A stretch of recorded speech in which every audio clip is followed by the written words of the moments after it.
O ex-funcionário do governo americano, do Departamento de Estado Mike Pence, depôs hoje ao Congresso brasileiro. Ele acusou a CIA, a Agência Central de Inteligência Americana, de interferir nas eleições presidenciais do Brasil em 2022.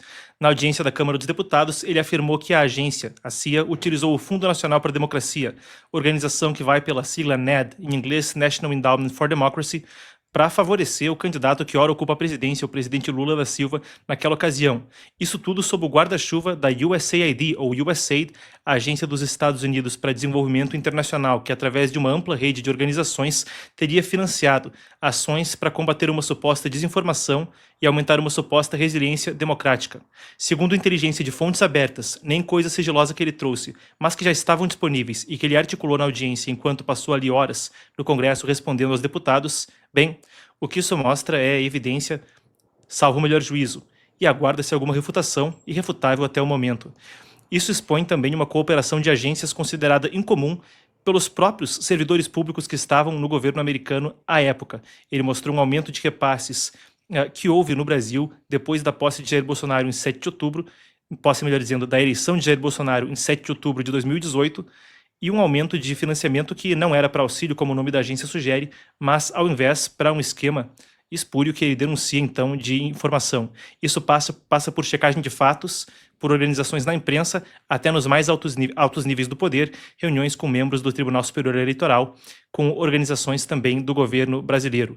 Isso não pode ser desacoplado do contexto de sanções ao ministro Alexandre de Moraes por violações de direitos humanos sob a Lei Global Magnitsky.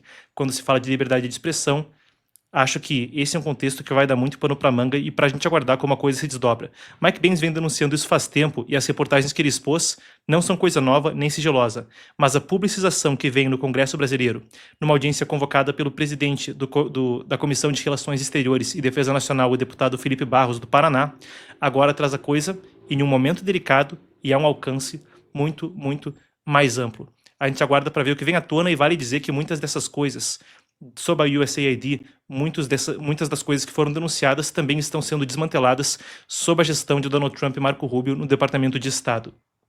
A gente vai então passando do Brasil para Polônia. Karol Nawrocki tomou posse hoje como presidente do país.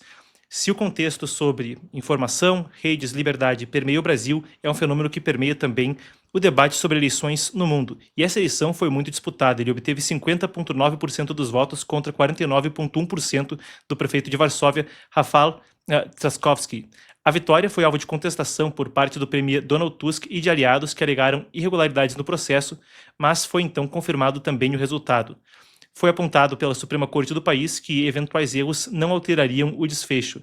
Nawrocki é apoiado por um partido conservador, o partido direitista Lei e Justiça, e representa um revés para o governo de centro-esquerda de Donald Tusk.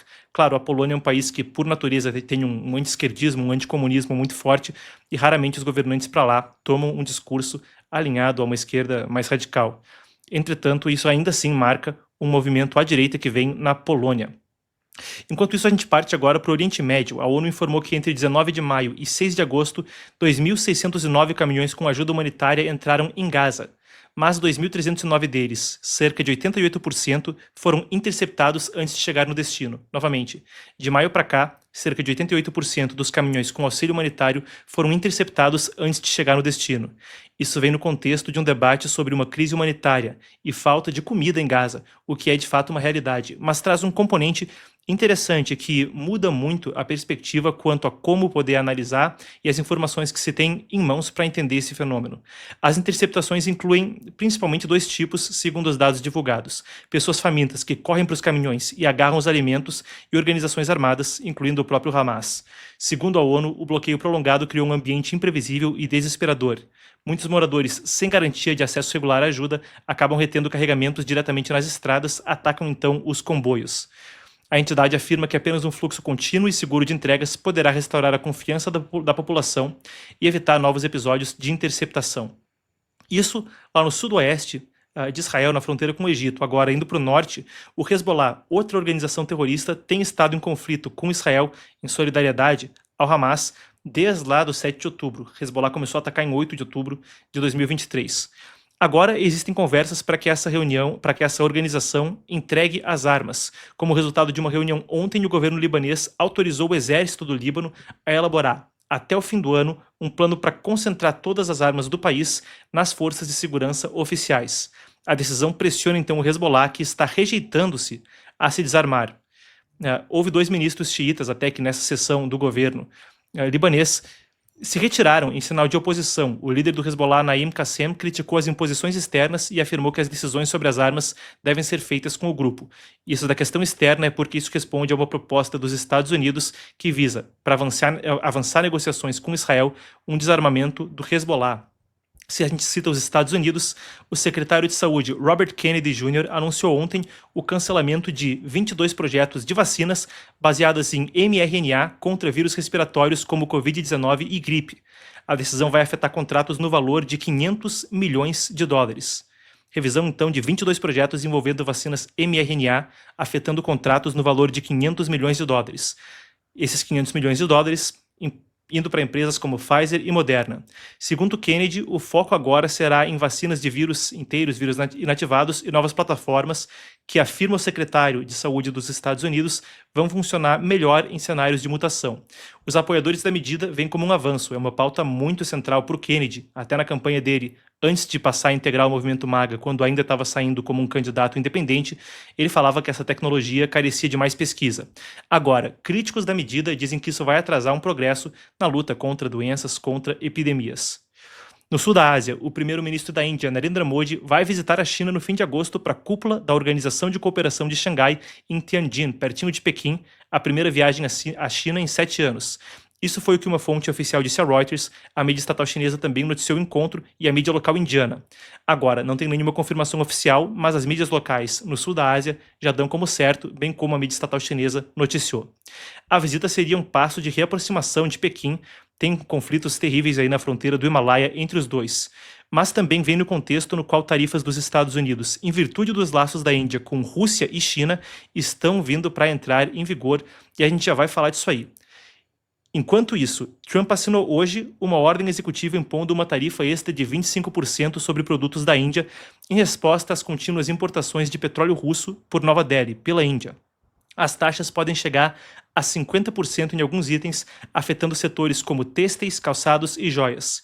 O governo indiano classificou a medida como extremamente infeliz e prometeu defender os seus interesses. O aumento para a Índia vai entrar em vigor em 28 de agosto. Analistas alertam que as tarifas podem inviabilizar exportações e pressionar a economia indiana. Se a gente falava da Organização de Cooperação de Xangai e de um aparente tensionamento no relacionamento entre países dos BRICS e os Estados Unidos, a gente tem o seguinte: navios das marinhas da Rússia e da China formarão uma nova força-tarefa para patrulhas conjuntas na região da Ásia e do Pacífico, segundo informou a agência russa Interfax. A operação conta com exercícios navais realizados no Mar do Japão, que incluíram simulações de combate submarino e defesa aérea. Essa patrulha vai reforçar a parceria militar entre os dois países, que desde 2019 realizam missões conjuntas na região. Segundo autoridades russas, a iniciativa ocorre em meio à modernização da frota chinesa e como resposta ao aumento da presença militar dos Estados Unidos na Ásia. E aí tem o seguinte: a NASA quer instalar um reator nuclear na Lua até 2030, intensificando uma nova corrida espacial com China e Rússia. E isso da corrida espacial é pauta grande para quem acompanha a geopolítica, para quando a gente fala de segurança internacional. A agência, a NASA, confirmou à rede de notícias Political que vai selecionar 2 projetos comerciais em 6 meses e que gerem ao menos 100 kW, suficiente para 75 lares.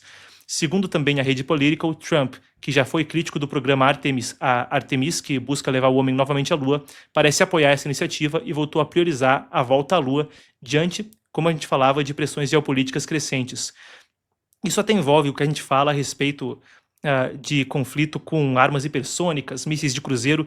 Muito disso transita também pelo espaço, uma situação aí que passa ao largo de muita coisa quando a gente pontua o assunto.